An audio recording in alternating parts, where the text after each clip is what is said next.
faut voir la cause. C'est ça. La cause. Parce qu'il faut traiter la cause à la racine. À la racine. L'association Dignité, c'est une association qui a été construite par des personnes accueillies ou ayant été accueillies ou ayant besoin de l'être. Ça veut dire que c'est un groupe de copains qui s'est rencontré dans pas mal d'instances, dans pas mal de CHRS aussi parce qu'on a tourné, ou dans des accueils de jour quand on était à la rue. Et on s'est dit, on va se faire notre truc à nous. On en a marre qu'on prenne la parole pour nous. Après, nous, on a dit, on va faire tout par nous-mêmes. Et surtout, sans subvention publique. Voilà, parce qu'on dit toujours, les pauvres, ça coûte cher, nanani, nana. Enfin, c'est toujours les mêmes discours. Donc, on a dit, on va leur montrer que nous, en tant que citoyens, on s'est dit, eh ben, nous, on va se démerder et on va leur montrer qu'on est capable de s'autofinancer, on est capable d'organiser des réunions, on est capable de travailler avec les travailleurs sociaux, de dire, voilà, on existe, on est citoyens et on n'a pas besoin d'être pris par la main pour penser. Nous, qui sommes, moi je suis dans un CHRS et il faut qu'on se batte pour nous. Et je compte sur vous tous pour dire réellement ce que vous pensez. Nous sommes des personnes en précarité, nous avons vécu la précarité. Et pour sortir de cette précarité aussi, on va aller progressivement. Seulement, il faut qu'on puisse avoir, comme vous avez dit, de l'accompagnement. On entend beaucoup parler d'accompagnement, mais d'accompagnement, pourquoi, accompagner comment et dans quelles conditions? Si on veut nous aider à s'en sortir, qu'on nous aide à s'en sortir. Bien. Vraiment. Voilà.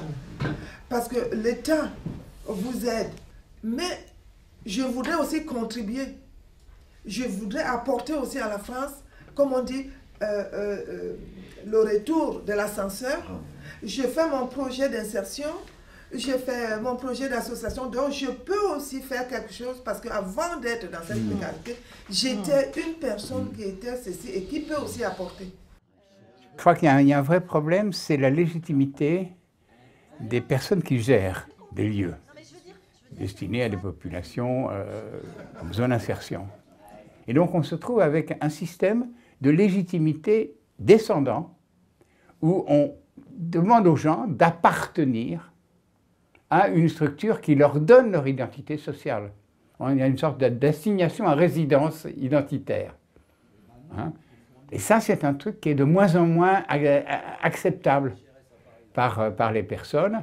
Et il y a des processus de reconstruction du collectif à partir de la dignité de la personne qui veut se construire elle-même, pour être capable de vivre et de faire ensemble, de marquer ensemble sa place dans la société, de construire ensemble une société vivable. Pour nous, dans nos têtes, la transformation sociale, ça vient par la discussion, par l'échange. Voilà. Et en fait, il y a d'autres définitions. En fait, vu que la transformation sociale, elle s'inscrit en réaction à quelque chose, bah, de fait, on considère toujours ça comme une crise. En ce moment, on voit qu'il y a Notre-Dame-des-Landes et que ça fait beaucoup de mouvements et de transformations, justement. Et le Larzac, par exemple, ça a mis 10 ans.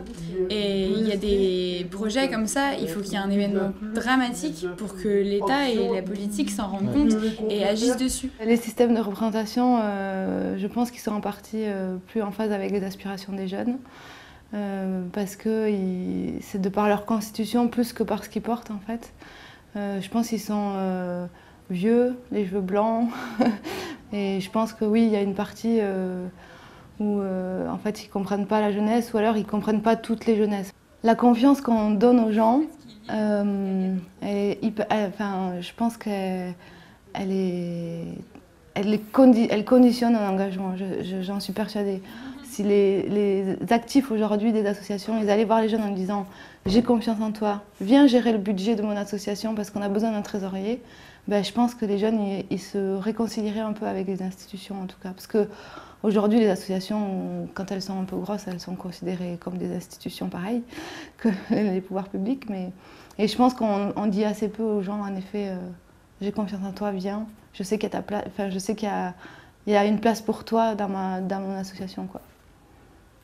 Voilà. Moi, des fois, j'ai la sensation que on veut trop idéaliser l'action avant de l'amener, et donc de trop bien la préparer, trop bien.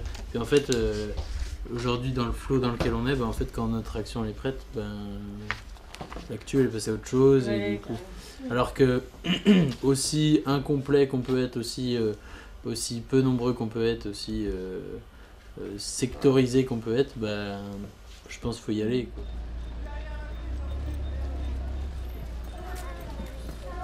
On va par là?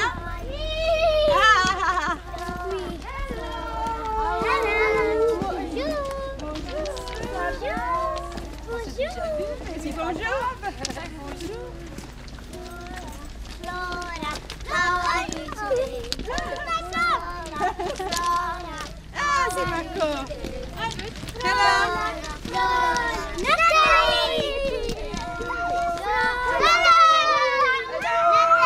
Hello. How are you today? How are you today? Comment allez-vous aujourd'hui? Fine.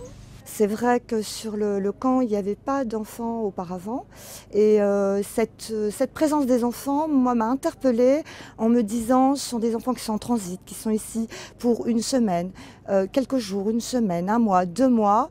Qu'est-ce qui est prévu pour eux en matière d'éducation, en matière de socialisation, en matière d'école? Qu'est-ce qui est prévu pour eux? Rien n'était prévu pour eux.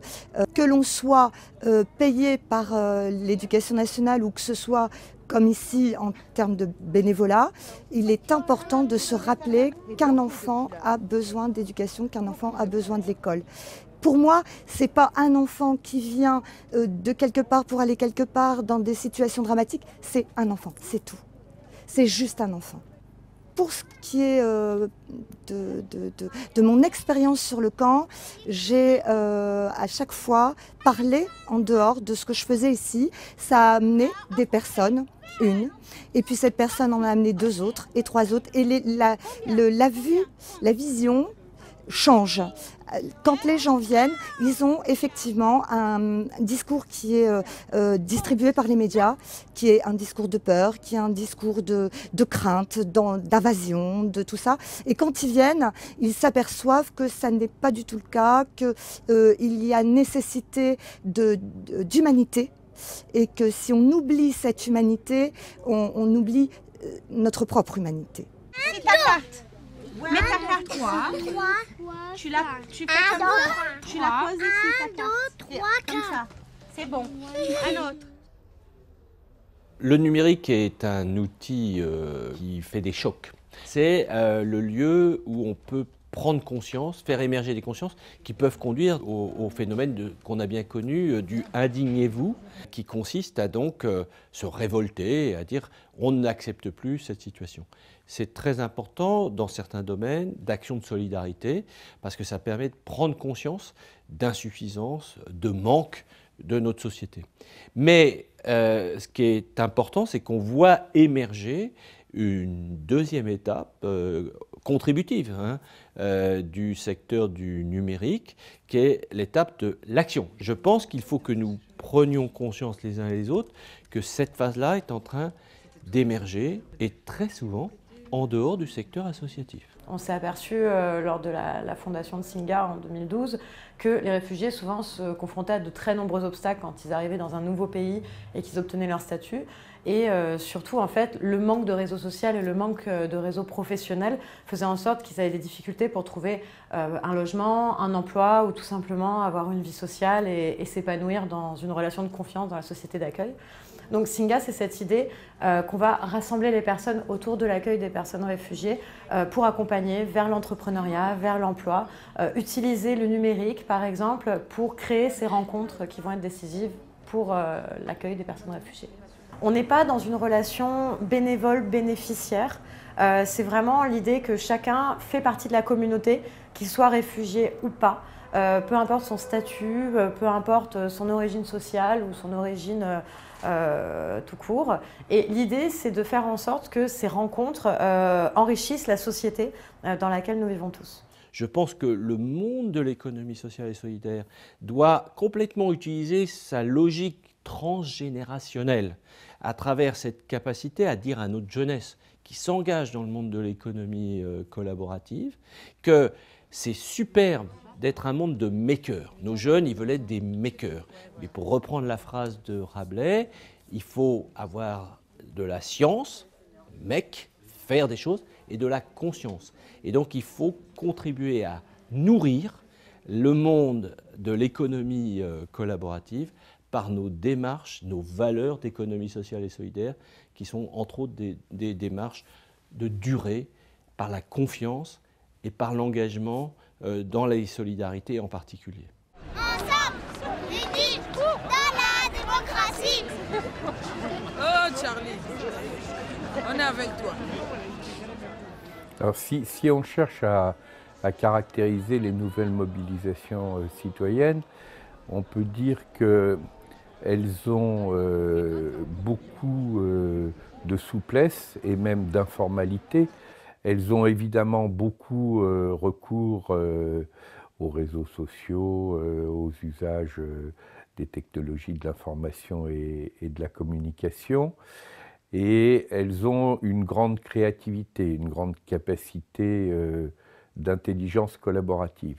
La contrepartie, c'est que du coup, elles ont peu de mémoire et elles ont aussi une difficulté, évidemment, à s'installer dans la durée. Donc il faut aussi trouver des formes de relations, par exemple avec le mouvement associatif plus institué, avec les acteurs de l'économie sociale et solidaire, tel que, pour reprendre l'expression fameuse, on est un jeu gagnant-gagnant. Cet espace commun de travail est, à mon avis, absolument nécessaire pour que l'énergie créative des uns ne finisse pas dans une espèce de dispersion et pour que la capacité des autres à s'inscrire dans la durée ne se traduise pas par une perte d'énergie créative et instituante.